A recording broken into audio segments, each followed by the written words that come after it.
Story 1. The first time it happened, I brushed it off as nothing more than a glitch. It was a typical morning. I woke up, checked my fitness tracker as usual, and noticed that it had logged over 1,000 steps during the night. I couldn't fathom how, but I quickly convinced myself that these devices weren't perfect. Maybe it was a malfunction, a sensor error, or some freak coincidence. After all, technology isn't flawless. But as the day went on, I couldn't shake a growing sense of unease. I knew I had slept soundly, unmoving, for the entire night. So how could my tracker have recorded movement? I wondered if I was just being paranoid, or if it was possible I had somehow been more restless than I realized. Still, something nagged at me, a gut feeling that told me this was no ordinary glitch. That night, I decided to pay closer attention. I made sure the tracker was securely fastened to my wrist before I went to bed. I even placed my phone on the nightstand to track the sync history, certain that this time I would have concrete proof of what was happening. When I woke up the next morning, my heart sank into my stomach. The tracker had logged over 2,000 steps. And as I scrolled through the data, a chill washed over me. It wasn't just random numbers. It showed a path, movement around my apartment, in places I knew I hadn't been. I tried to dismiss it. Maybe it was a glitch again, or perhaps I had moved more in my sleep than I remembered. But the doubt lingered, a thick presence in my mind that I couldn't push away. I spent the next few days trying to convince myself it was nothing. But deep down, I knew something wasn't right. So, the next night, I decided to test my theory. I placed my fitness tracker on the nightstand instead of wearing it, certain this would rule out any mistakes. When I woke up the following morning, my blood turned cold. The tracker had still logged over 3,000 steps. And the path? It wasn't confined to my bedroom. It wound its way through the entire apartment, places I had never gone in my sleep. I felt my chest tighten with dread. My apartment was small, and I lived alone. There was no logical explanation for these movements.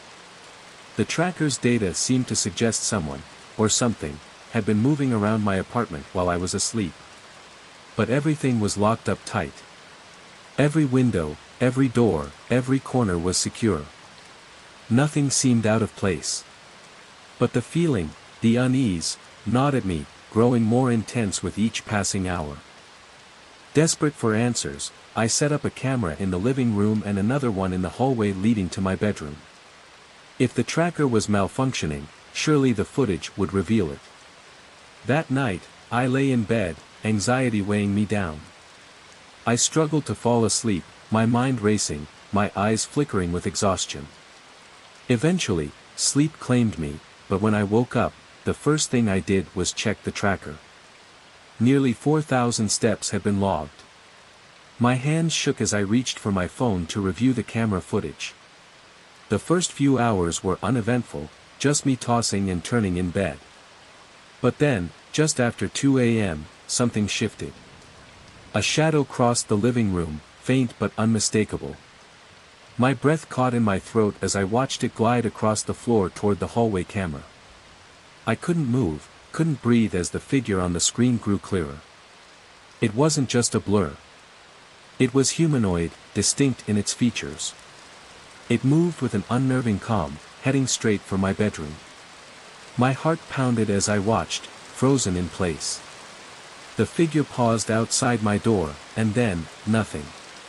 It didn't enter. The footage ended with the shadow fading into the darkness. I replayed the video over and over, searching for some rational explanation. But there was none. The shadow had been real, and it had been in my apartment. I didn't know how it had gotten in, or why it had left without disturbing anything. But I knew one thing for sure, I wasn't safe here. That night, I couldn't sleep. I stayed up with every light on, clutching my phone in one hand and a kitchen knife in the other. Hours dragged by, the silence in the apartment suffocating. But as the clock ticked closer to 2 a.m., I heard it, the faintest sound of footsteps. My blood ran cold. They were coming from the hallway. I held my breath, straining to hear. The steps grew louder, closer, until they stopped right outside my bedroom door.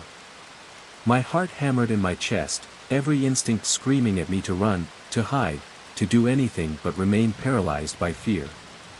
And then, the doorknob rattled.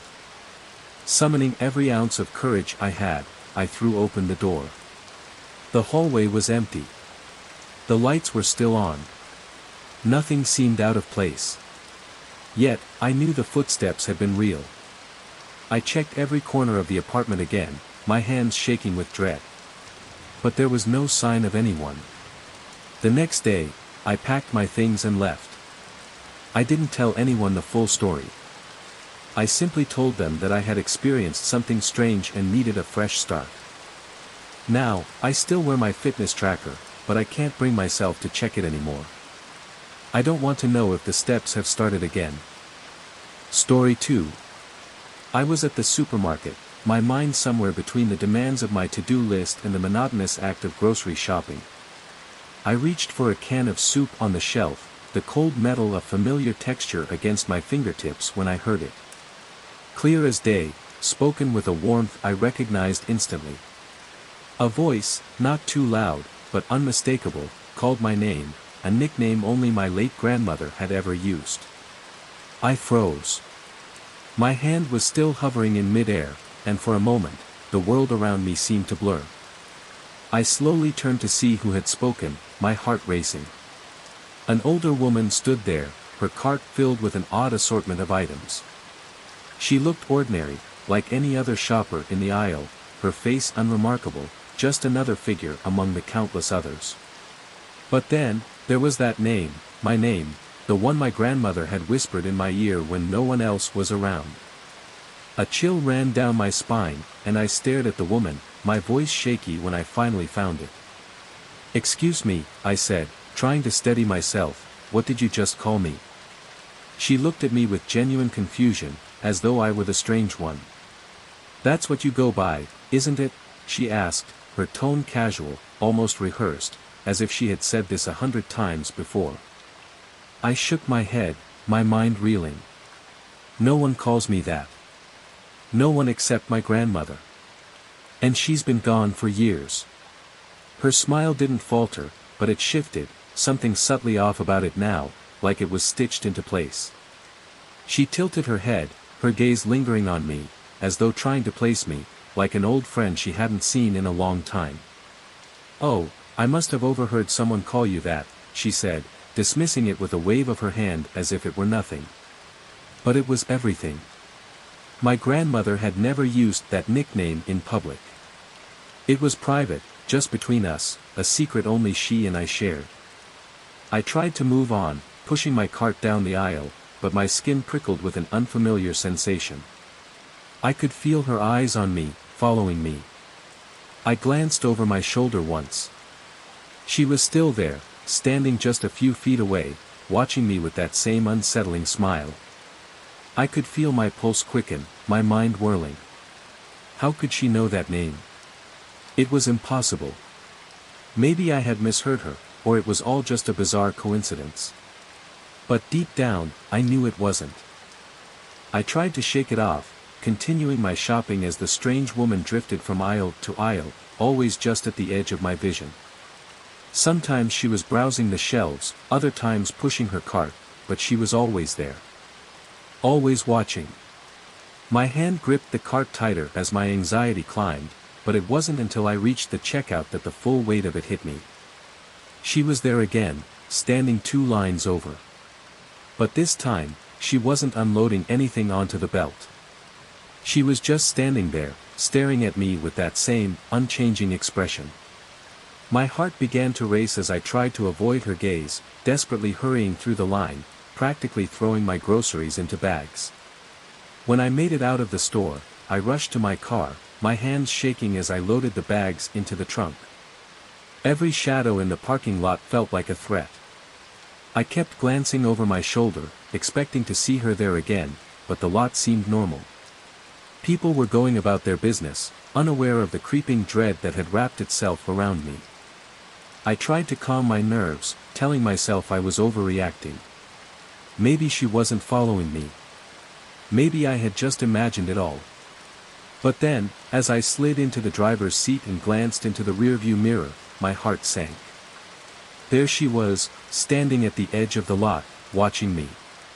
Her smile was gone now, replaced by an expression I couldn't quite place. It wasn't anger, or sadness, but something in between. Something that made my stomach churn. I couldn't stay. I started the car, pulling out of the lot without looking back, my hands tight on the steering wheel. My heart pounded as I drove home, every dark corner of the road making me flinch, every turn seeming to lead me further into a nightmare. When I finally pulled into my driveway, I sat there for a moment, staring at my front door. I didn't want to go inside. I didn't want to be alone. But I had to. I gathered my courage, grabbed the groceries, and walked inside, locking the door behind me.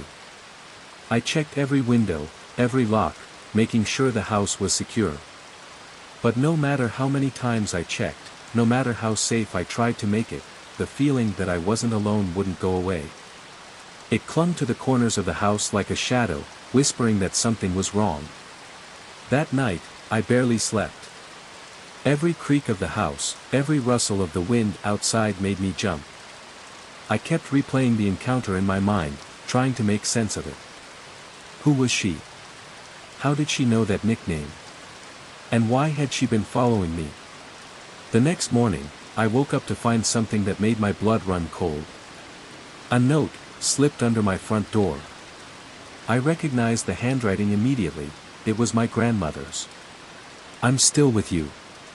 At Reed."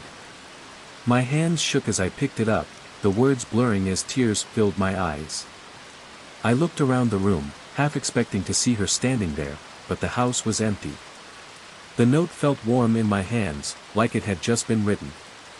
I didn't know what to make of it, didn't know what to do with it. But I couldn't let it go. Days passed, but the woman from the supermarket never appeared again. Still, I couldn't forget her, her gaze, her knowing smile, the way she followed me through the store. And the note. It lingered, a reminder that some bonds, some connections, never fade, not even after death. Story 3. The attic had always been a place I avoided, not because I was scared, but because it was a haven for dust, clutter, and forgotten relics that made it feel more like a tomb than a room. I'd pass it by, not giving it much thought, until one rainy afternoon, when the sound of water dripping from above captured my attention. The rhythm was steady, persistent, like a heartbeat from some unseen place.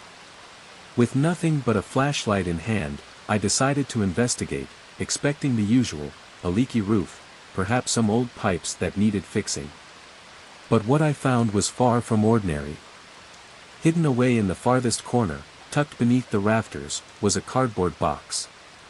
It wasn't anything special, just a worn, dusty box with no markings, no label, nothing to indicate where it had come from or who it belonged to. It looked as though it had been left forgotten for years, just another thing gathering dust in the corner of that neglected space. But curiosity gnawed at me. Something about it seemed off. I pulled it toward the center of the attic and, carefully, I opened it. Inside was a stack of Polaroid photos, old and faded, but still intact. I began flipping through them, my fingers trembling as I took in each image. At first, they were nothing alarming. Pictures of me in familiar places, my old bedroom, sitting at my desk, the backyard where I used to play. Nothing that stood out. But as I turned the pages, my heart began to race. The scenes grew more foreign. I was sitting on a park bench I didn't recognize, walking along a beach I had no memory of, standing in front of a house I couldn't place. A sickening knot formed in my stomach. How could someone have captured these moments? And who was this someone? I felt a cold sweat form on the back of my neck as I realized something far worse. The dates on the photos were recent, within the last year. I hadn't been to any of these places. I hadn't even heard of them. And yet, there they were, frozen in time, like a silent witness to my every move. I began flipping through the stack more quickly now, my unease growing with each image. The further I went, the stranger the photos became. One showed me sleeping in my own bed, the angle of the shot indicating it was taken from the corner of the room. Another had me sitting on the couch in the living room, staring blankly at the television. The lighting was perfect, exactly how I had left it that very morning. I froze. Someone had been in my house. Someone had been close enough to watch me, to be in the very same room with me, without my knowledge. My mind raced as I flipped to the very last photo, the one at the bottom of the pile.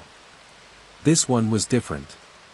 It was darker, the lighting poor, as though taken in a dimly lit room. I squinted at it, my blood turning to ice as I realized with a sickening certainty that the person in the photo was me, sitting in the attic, holding the very stack of photos I was holding in that moment. My breath hitched, and the flashlight slipped from my hand, clattering onto the wooden floor. The beam of light wavered, casting eerie shadows that seemed to stretch and twist in the dim attic. I spun around, scanning the room, my pulse hammering in my ears. The attic was empty, the same dusty corners, the same forgotten piles of junk. But the air felt heavy, oppressive. Something was wrong. I could feel it in my bones. I grabbed the photos, my hands shaking, and bolted down the ladder, slamming the attic door shut behind me with a force I didn't even realize I had. I collapsed in the living room, the stack of Polaroids now spread out in front of me on the coffee table. I stared at them for hours, trying to make sense of what I was seeing. Who had taken these? How had they gotten into my house? And why? My mind reeled with horrifying possibilities, each one more twisted than the last. As night fell, the house seemed to grow colder, darker. The wind outside howled, and every creak of the floorboards, every rustle of the trees outside felt amplified, like the world was closing in around me. I couldn't shake the feeling that I was being watched, that eyes were on me, waiting for me to do something, anything. My eyes darted around the room, to the windows, to the corners, to the ceiling, but I saw nothing. Still, I couldn't sleep. The Polaroids remained on the table, a silent testament to whatever had been lurking in the shadows, watching me from the corner of my life. The next morning, I knew I couldn't stay in that house another minute. I packed a bag, not caring where I went, just knowing I had to get away from there. Weeks later, I returned to collect the rest of my belongings, though a sense of dread clung to me like a second skin. The house felt different, empty somehow, like it was no longer a home, but a shell. I went to the attic one last time, dreading what I might find, but when I opened the door, the box was gone. The Polaroids were gone. It was as if they had never existed at all. Even now, I can't explain what happened. I've moved far away, trying to put it all behind me, but I still feel it. That sense of being watched. That feeling of someone, or something, waiting for me. I never found out who left the box or why, and a part of me is grateful for that. Some mysteries, some horrors, are better left unsolved. Story 4. It was a quiet evening when I finally settled down on the couch to check my messages. The world outside seemed peaceful, the air cool and still, and I felt the exhaustion of the day lifting as I sank into the soft cushions. As I unlocked my phone, the usual notifications flickered across the screen, but one in particular caught my attention.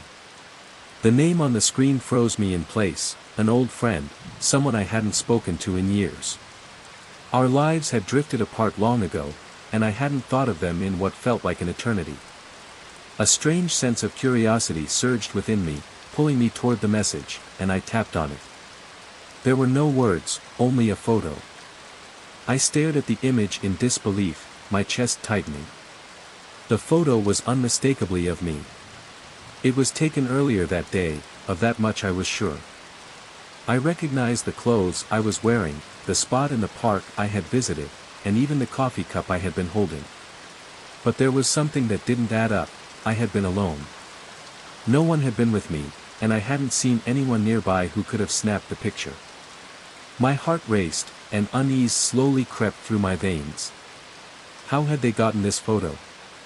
I tried to rationalize it. Perhaps it was a coincidence. Maybe I had unknowingly been caught in the background of someone else's photo, and it had somehow made its way to my old friend. But no, that didn't explain how they knew it was me, or why they had sent it without any context. Panic began to build in my chest. With trembling hands, I typed a quick reply asking, "Where did you get this photo? Why are you sending it to me?" But as I hit send, my fingers shook so badly that I struggled to press the right keys. I waited, my heart pounding. Minutes passed, but there was no response. I checked the chat again to make sure the message had been delivered. It had. But still, no reply.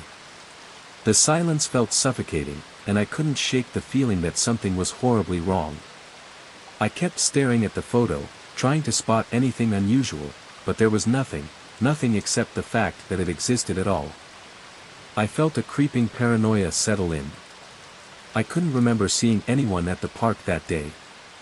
Could someone have been watching me, taking my photo without me knowing? As the minutes ticked by, I grew more and more agitated. I thought about calling the number, but the thought of hearing their voice after all these years filled me with an inexplicable dread.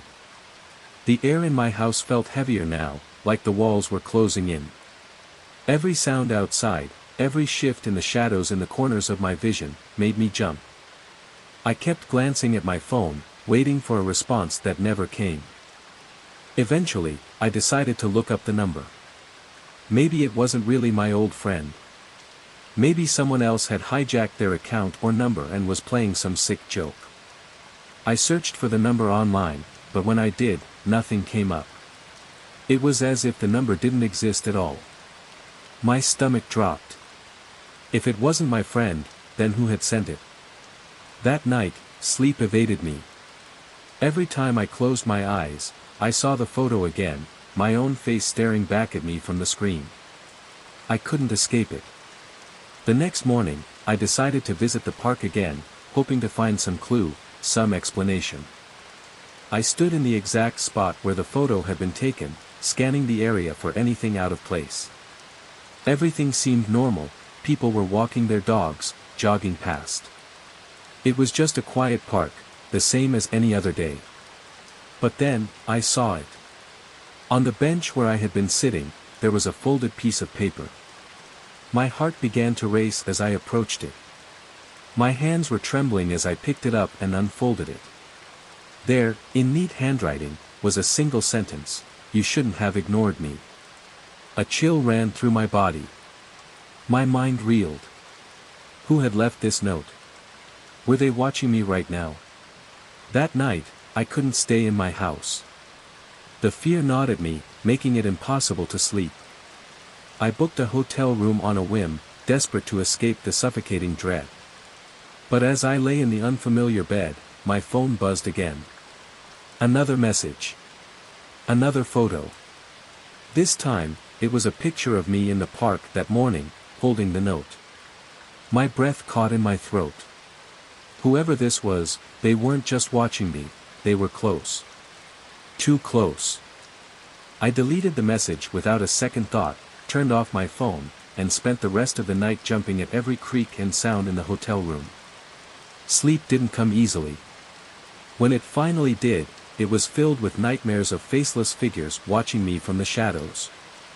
In the days that followed, the messages stopped, but the fear didn't. I tried reaching out to my old friend, using every contact I could find, but there was no trace of them. It was as if they had vanished off the face of the earth. The unanswered questions gnawed at me. I still don't know who sent those photos or what they wanted. All I know is that now, every time I step outside, I feel it, a presence, unseen, yet watching. And the worst part? I don't know if I'll ever be able to shake the feeling that they're still out there, somewhere, waiting for me. Story 5. It started quietly, so faint that I almost dismissed it as static. The evening had settled into its usual calm as I sat on the couch, flipping aimlessly through TV channels, when the sound first broke the stillness. The baby monitor on the table beside me emitted a crackle, so soft, I thought my ears might be deceiving me. But then, unmistakable and chilling, I heard it, a soft, muffled laugh. High-pitched, almost childlike, it lingered in the air for a moment before fading. My chest tightened, an icy dread creeping up my spine. I didn't have kids. There shouldn't have been any sound coming from that monitor. It had been sitting in storage for years, packed away with other things I no longer used. I stared at the monitor, my mind spinning, searching for an explanation. Maybe it was interference, I thought, perhaps a neighbor's baby monitor was somehow picking up on mine. It seemed plausible enough. But then I remembered, this old monitor wasn't even plugged in. It was battery operated, and I hadn't touched it in ages. The batteries had to be dead by now. My hand trembled as I picked it up, flipping it over in my palm. The switch was off, and the red power light wasn't on. There was no reason it should be working. My breath caught in my throat.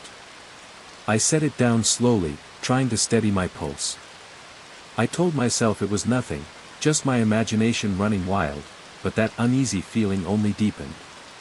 The house was silent now, too silent. Every corner of the room seemed to press in on me. I strained my ears, listening for any other sound, but the monitor remained quiet.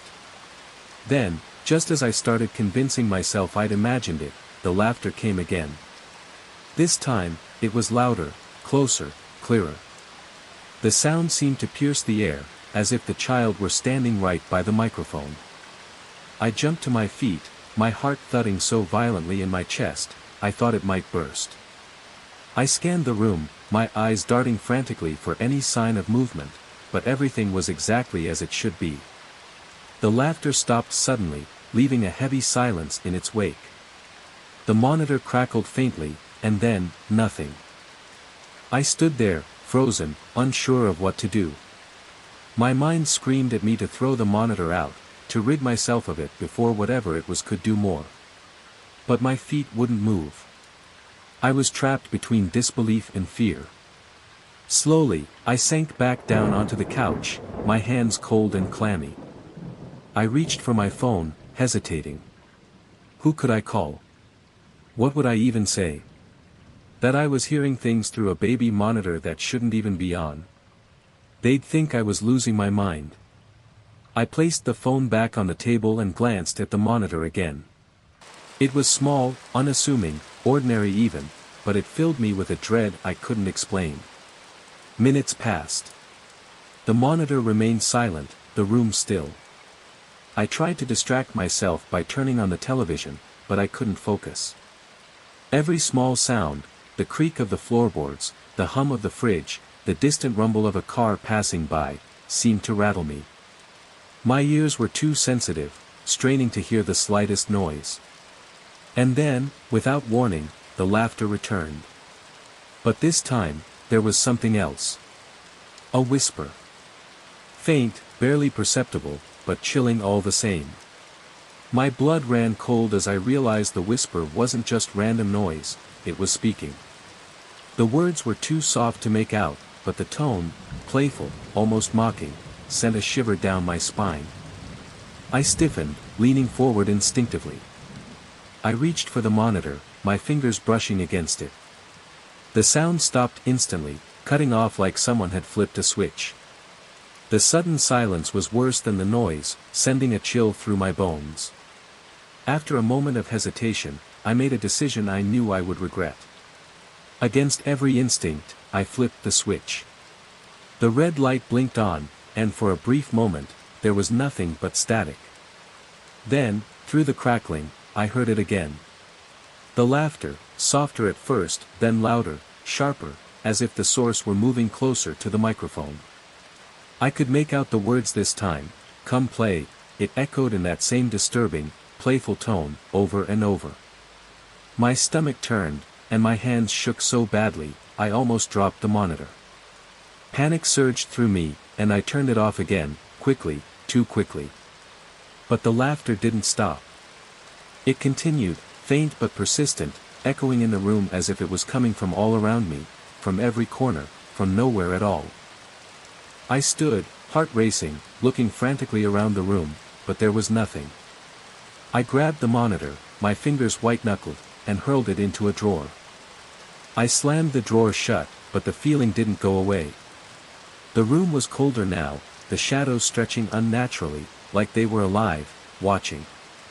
I tried to convince myself it was just my imagination. That I was overreacting. But the unease wouldn't leave.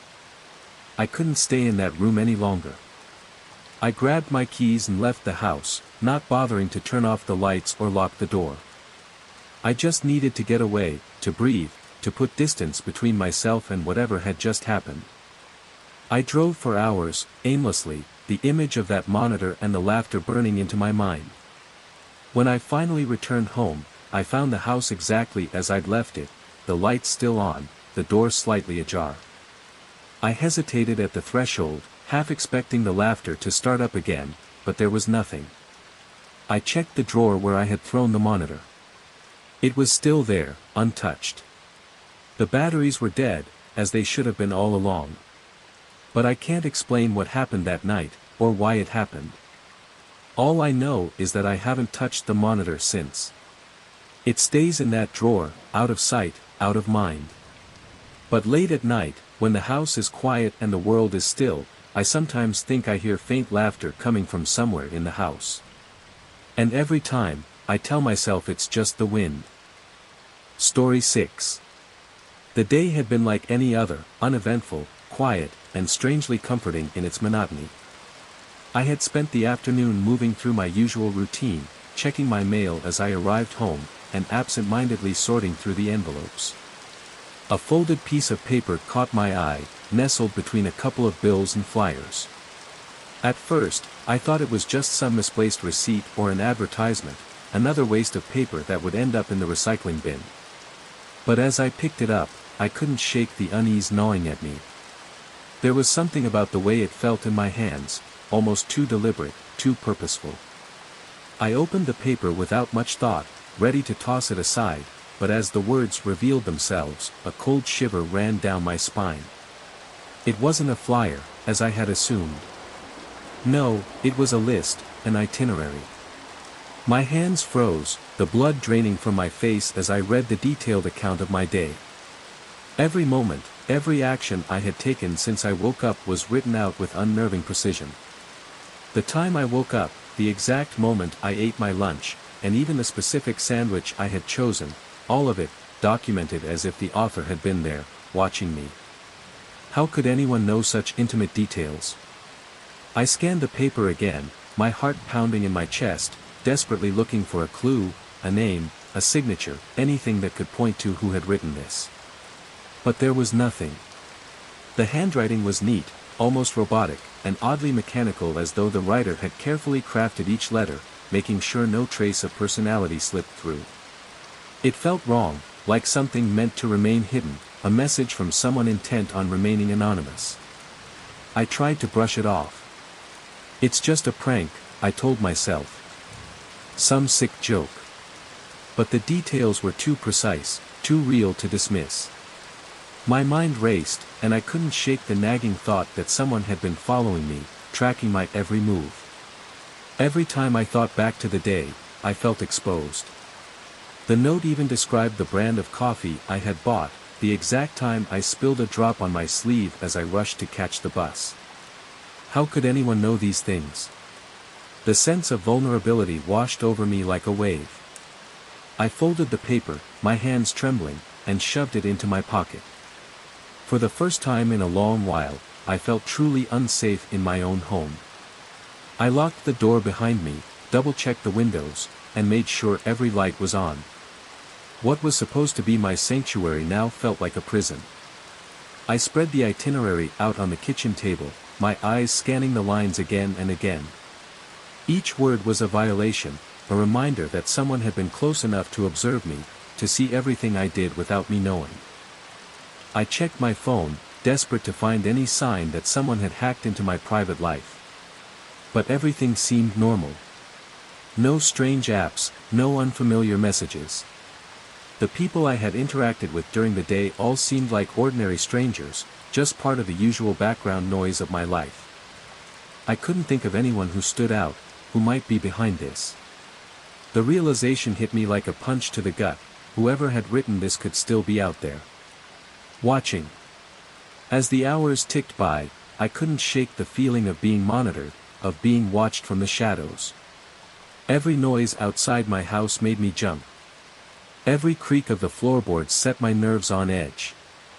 I tried to tell myself I was just being paranoid, that it was all just a sick prank, but the fear clung to me, thick and suffocating. By the time night fell, I was exhausted, my body begging for sleep, but my mind was wide awake. I kept my phone close, ready to call for help at the slightest sign of danger.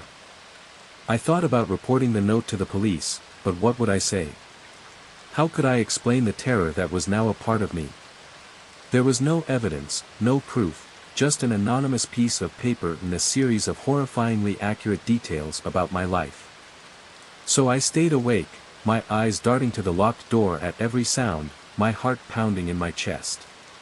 When the morning came, I hesitated before checking the mailbox. My pulse raced as I opened it, half expecting to find another note. But there was nothing. A shaky breath of relief escaped me, and for a moment, I dared to believe it was all over, a one-time scare.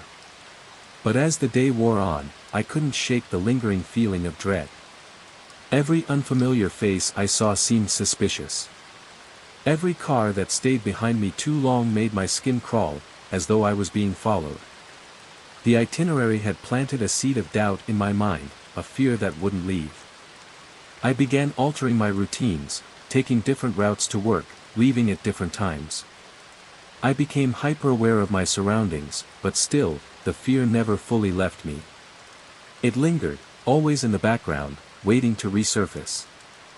A few weeks later, while tidying up my apartment, I found the note again. It was tucked away in a drawer where I had hidden it, hoping that by ignoring it, the fear would go away. But when I unfolded it, the familiar words stared back at me, sending a shiver down my spine. That day, all the terror came rushing back, but something else stirred in me, something I hadn't felt before. Anger. Whoever had written that note had tried to make me feel powerless, to make me cower in fear. But I hadn't let them. I had survived. And now, I would reclaim my life. With a quick, decisive motion, I tore the paper into tiny pieces and threw them away. It felt like a small victory, a symbol that no matter what they had tried to do, I wouldn't be controlled by their fear. I didn't know who had done it or why. I didn't know if they were still out there, watching me. But one thing was certain, I wasn't going to let them win. The fear might never fully leave, but it wouldn't rule me. I had my life back, and no anonymous note was going to take that away from me. Story 7. The moment the Uber driver stopped the car, a deep unease washed over me. The street before us was nothing like where I was supposed to be. The faint glow of dimly lit streetlights barely cut through the darkness, casting eerie shadows on the cracked pavement. The houses around us appeared abandoned, their windows boarded up, and overgrown trees loomed like twisted sentinels, their branches reaching into the night sky. I checked my phone, confirming the address I had entered. It was exactly what I had typed, but this was no longer the place I had set out for. "This isn't where I'm supposed to be," I said, my voice unsteady as I turned toward the driver. His eyes remained fixed on the road, his face blank, his hands gripping the steering wheel with unnatural tightness. The silence stretched on far too long before he finally spoke, his voice low and distant. "This is where you asked to go." A chill ran down my spine. I shook my head, a sense of panic starting to creep into my chest. "No, this isn't right. Please, take me back. Take me to the correct address." His eyes flickered in the rearview mirror, but there was something in his gaze, cold, vacant, as if he wasn't fully present. He didn't respond, instead offering me a faint smile that sent shivers through my entire body. It wasn't a friendly smile. It was wrong, unsettling in a way I couldn't fully grasp. I glanced out the window, trying to steady my breathing. The area was completely unfamiliar. There were no signs, no streetlights beyond the faint glow of the dim lampposts. The houses were dark, lifeless, just rows of abandoned structures and looming trees that seemed to close in around us. My phone buzzed in my hand, but when I looked down, the screen had frozen. No signal. The GPS map remained locked, showing our car stranded in a featureless, gray void. "What is this place?" I asked, trying to keep my voice steady. But the driver didn't answer. He kept staring ahead, his fingers tapping a rhythmic pattern on the steering wheel. I took a deep breath, my chest tightening. "Look, if this is some kind of mistake, just tell me. I won't report it. Just get me out of here." The driver finally moved, not to start the car, but to reach into the glove compartment. My heart pounded as I instinctively grabbed the door handle, but it wouldn't budge. The child lock was on. Panic surged through me, and I began pounding on the window, screaming for help. But the street remained silent. No sound, no movement, no sign of life. I turned back to the driver, who was now holding something, a folded piece of paper. He passed it back to me wordlessly. My hands trembled as I took it, the paper cold against my skin. The handwriting was neat, deliberate. "You've been chosen." My blood ran cold. What does this mean? Chosen for what? I demanded, my voice cracking, my fear rising. But he didn't answer. His eyes remained locked on the road ahead. Without waiting for a response, I grabbed my phone and tried to dial for help, but the call wouldn't go through. The screen flashed an error, no network available. The air in the car grew heavy, suffocating, and I felt completely trapped, utterly at the mercy of this stranger. I tried again to open the door, slamming my shoulder into it, but it wouldn't move. The driver remained motionless, his gaze fixed ahead, as though nothing were wrong. Finally, he spoke, his voice unnervingly calm. "There's no point in trying. They'll come to you soon." My heart raced so loudly in my chest, I thought it might burst. "Who are they? What are you talking about?" I shouted, my voice trembling with fear. The driver didn't answer. Instead, he reached down and turned off the engine, plunging us into a suffocating silence. The only sound was my own ragged breathing. Outside, the shadows seemed to shift, something moving just beyond the corner of my vision. I couldn't look. My body felt frozen, my mind in a panic-driven haze. Suddenly, I heard it, a faint sound. Footsteps. Slow. Deliberate. Getting closer. My pulse hammered in my ears as I whipped my head around, searching the darkness. But I saw nothing. The driver turned his head slightly, just enough to whisper, "They're here." I froze. Every muscle in my body tensed. The footsteps stopped right outside the car. The air felt impossibly still. My throat was dry, and I could barely breathe. Then the door rattled as if someone was trying to open it. I pressed myself against the opposite side of the car, my heart pounding in my throat, but I couldn't make a sound. The rattling stopped. Replaced by a soft tapping on the window. I couldn't bring myself to look. I squeezed my eyes shut, hoping it would all go away. The tapping grew louder, more insistent, until it nearly deafened me. Then, suddenly, everything went quiet. I opened my eyes slowly, my hand shaking as I gripped the seat. The driver was gone. The seatbelt lay slack where he had been sitting moments ago. The keys were still in the ignition, but there was no sign of him. I didn't wait to figure out what had happened. I scrambled into the front seat, unlocked the doors, and threw myself out of the car, gasping for breath. The night air was cold and heavy, the street still eerily quiet. I ran. Fast. As fast as I could, not caring where I was going, just desperate to get away. When I finally reached a main road, I flagged down a passing car, nearly collapsing into the passenger seat. The driver, an older man, looked at me with concern and called for help. When the police arrived, they couldn't find the Uber driver. They couldn't find the car, either. They assured me I was safe, but I couldn't shake the feeling that I was still being watched. Even now, I can't explain what happened or who, or what, was out there. All I know is that I will never use rideshare services again. Never. Story 8. It all began with a routine check of my credit card statement. The glow of the screen flickered in the dim light of my living room as I casually scrolled through the list of charges, expecting the usual, a few grocery items, a streaming subscription, maybe a late-night gas station stop.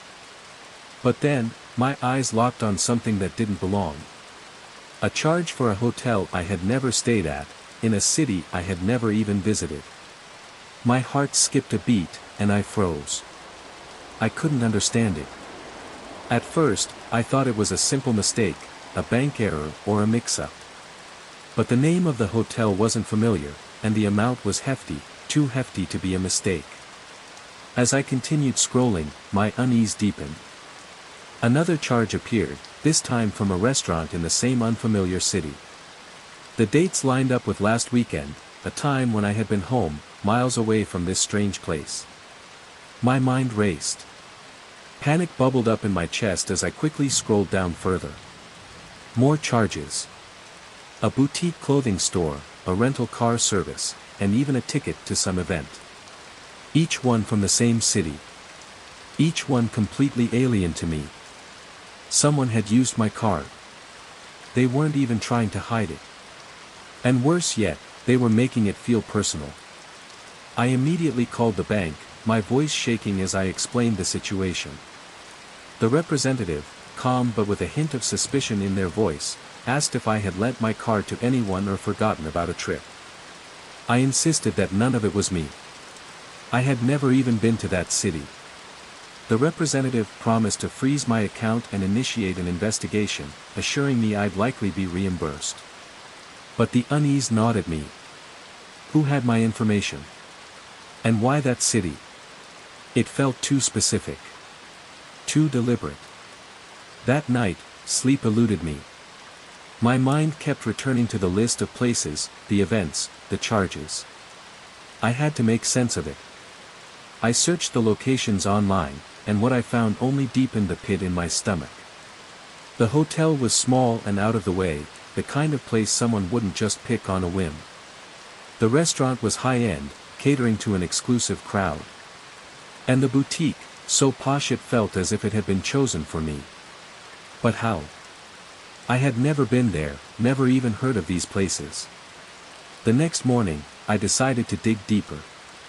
I called the hotel, pretending to confirm a reservation. The receptionist hesitated, then pulled up the records. When she spoke, her words sent a chill down my spine. Yes, we have a reservation under your name for last weekend. You checked out on Sunday. My breath caught. I hung up the phone, my hands trembling. Someone hadn't just used my card, they had used my identity. They had lived a weekend in my name, spent money like me, checked into a hotel as me. I felt violated, as if someone had stepped into my life and taken it for their own. The authorities were of little help. They assured me they'd look into it, but their tone made it clear that these cases were nearly impossible to solve. People use stolen information all the time, they said. Chasing the shadows of cybercriminals was an uphill battle. The next few days were quiet, too quiet. My account remained frozen. No more charges appeared. At first, I should have felt relieved, but instead, it felt like the calm before a storm. Then, one night, I found an envelope on my doorstep. No return address. No postage. Just a single sheet of paper inside. It was a receipt. One of the charges from my statement, the one from the boutique. At the bottom of the page, in neat handwriting, was a note, "You should visit sometime. You'd like it here." My heart pounded in my chest. Whoever had done this wasn't just stealing from me, they were taunting me. They wanted me to know they had been there, lived my life for a moment. And they wanted me to follow them. To step into that city they had chosen for me. I called the police again, showing them the note. This time, they seemed to take it seriously, but their reassurances felt hollow. Whoever was behind this was careful, deliberate.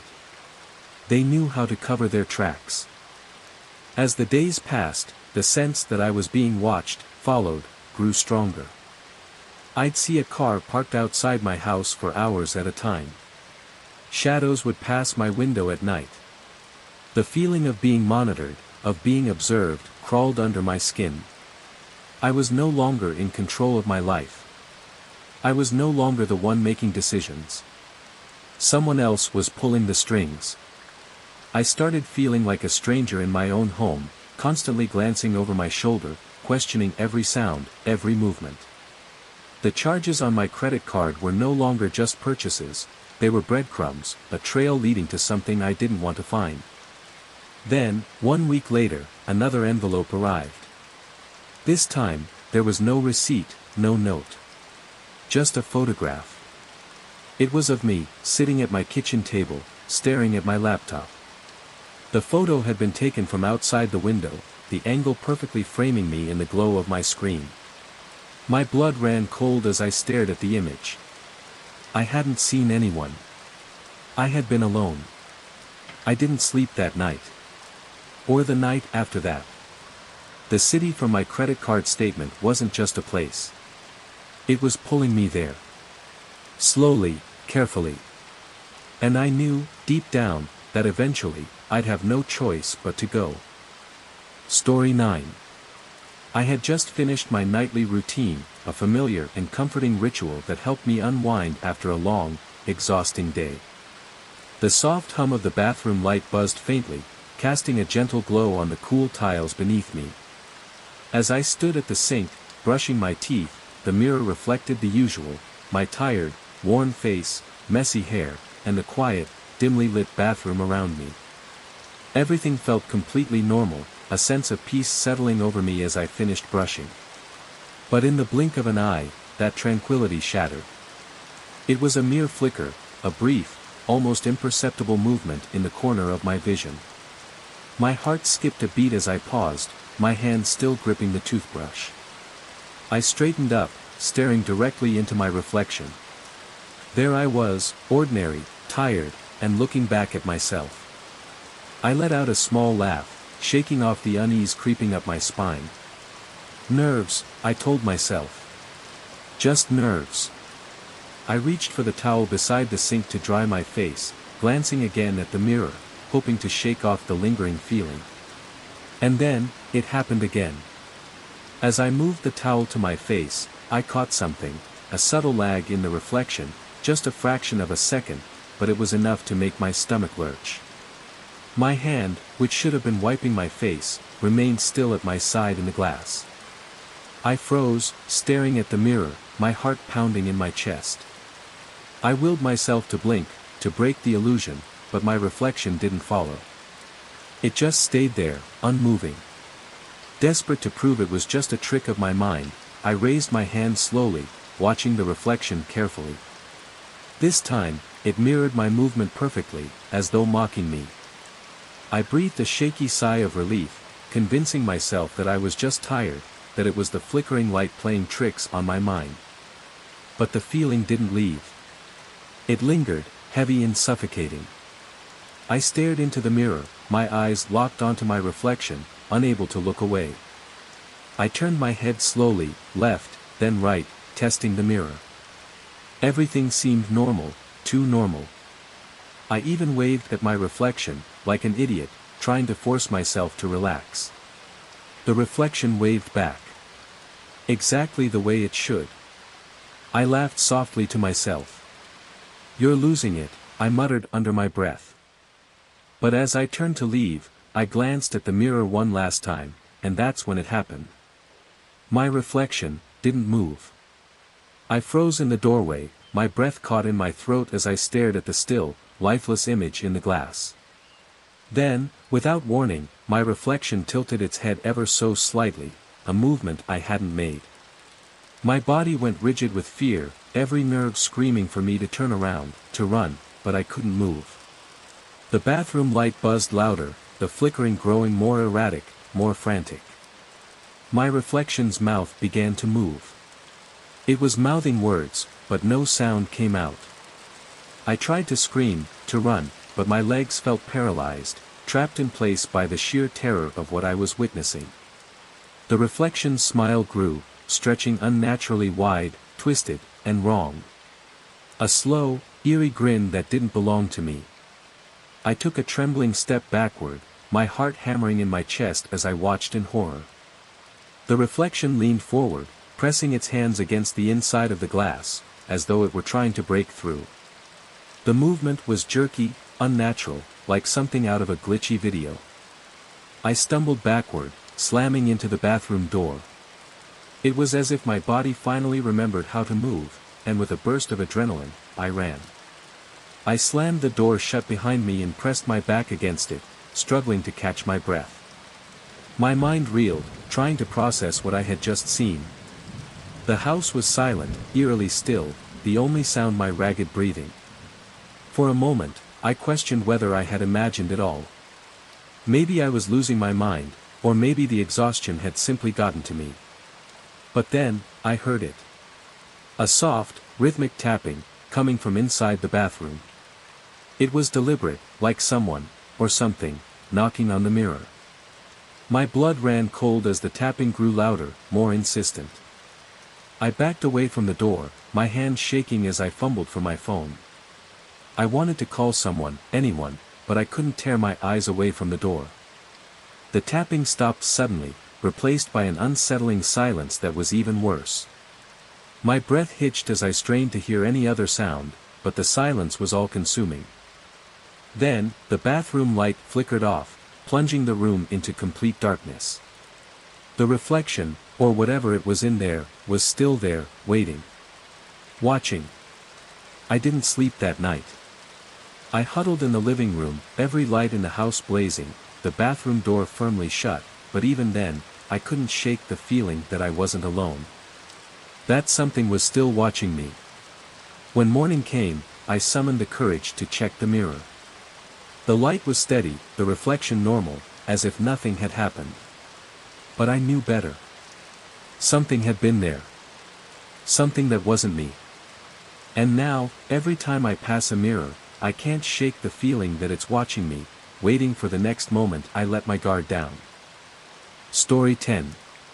The morning began as most do, a soft sunrise filtering through the curtains, the familiar aroma of freshly brewed coffee, and the hum of the morning news barely registering in the background. I reached for my phone, opening my security app out of habit, just like I did every day. There was no reason to be concerned, my neighborhood was quiet, the kind of place where the most exciting thing was a car passing by every hour or so. But that morning, something was different.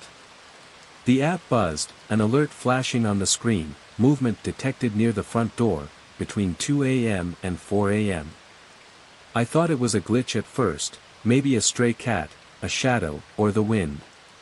But as I tapped to view the footage, my stomach twisted. The image was grainy, the night barely lit, but there was no mistaking it, a figure. They stood motionless at my door, tall and silent. They didn't knock, didn't attempt to enter, they just stood there, facing the door. A cold chill spread through me as I stared at the screen, heart pounding in my chest. The minutes dragged on as I scrubbed through the footage, desperately hoping it was some sort of malfunction, maybe a trick of the dim light. But no. The figure didn't move, not a single shift in posture, not a step forward or back. They just stood there. I couldn't make out their face, the shadows obscured their features, and the distance between them and the camera kept me from seeing any details. But the longer I watched, the more my unease grew. Who stood motionless at someone's front door in the dead of night? Why didn't they leave, even after hours? The footage eventually ended. The figure was gone. But there was no trace of when they left, or where they went. The footage didn't capture any car driving away, no footsteps fading into the night. Just that eerie, unmoving presence, vanishing without a sound. I replayed the video several times, searching for answers, any clue to explain what I had just witnessed, but there was nothing. Nothing but the unsettling feeling of being watched, and the absence of any logical explanation. I tried to shake it off as I went about my day, but the feeling clung to me, suffocating and heavy. Every creak of the house, every passing car outside made my skin prickle. I found myself checking the locks on every door and window twice, even though I knew they were secure. By the time mid-afternoon rolled around, I couldn't shake the nagging sense of something being wrong. I opened the app again, hoping maybe I had missed something, praying that maybe the footage would provide an answer. And there it was. Another clip from the early morning hours. This time, the figure was closer. They weren't standing at the edge of the porch anymore, they were right in front of the door, inches away, as if listening for something on the other side. My breath hitched as I paused the footage. Whoever this was, they weren't lost, they weren't passing by. They were waiting, and their presence was deliberate. My mind raced with thoughts. Had they tried the door? Were they testing to see if it would open? I knew I had to call someone who could offer some reassurance, maybe even the police. But what could I say? The footage didn't show any crime being committed. It wasn't illegal to stand on someone's porch, no matter how unsettling it was. But as the hours wore on and the sun set, I began to realize this wasn't normal. This wasn't just some prankster or lost traveler. Whoever this was, they were intent on something. The evening stretched on, and my anxiety only grew. I tried to distract myself, putting on a movie, but my eyes kept darting toward the front door, half expecting to see that figure again. The hours dragged on like molasses until I finally decided it was time to sleep. I double-checked the locks one more time, hesitated, and then turned off the lights, leaving my phone on the nightstand with the camera feed still open. Sometime in the middle of the night, I woke to a faint buzzing sound. My phone screen flickered to life, and a notification popped up, motion detected at the front door. My heart skipped a beat.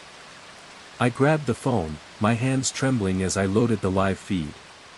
The seconds felt like an eternity as the image slowly appeared on the screen. There they were. Closer than before. Their face still obscured by the shadows, but there was a subtle movement this time, just a slight tilt of their head, as though they were trying to peer inside. I froze, unable to tear my eyes away from the screen. My pulse hammered in my ears. I could feel the weight of the darkness pressing in from all sides. They stood there for what seemed like hours, but the clock showed only minutes had passed. And then, just as before, they were gone. The rest of the night passed in a blur of sleeplessness, every sound making me flinch, every shadow seeming to shift in the corners of my eyes. The next morning, I called the police and showed them the footage. The officer assured me they would patrol the area, but their words did little to comfort me. There was no clear threat.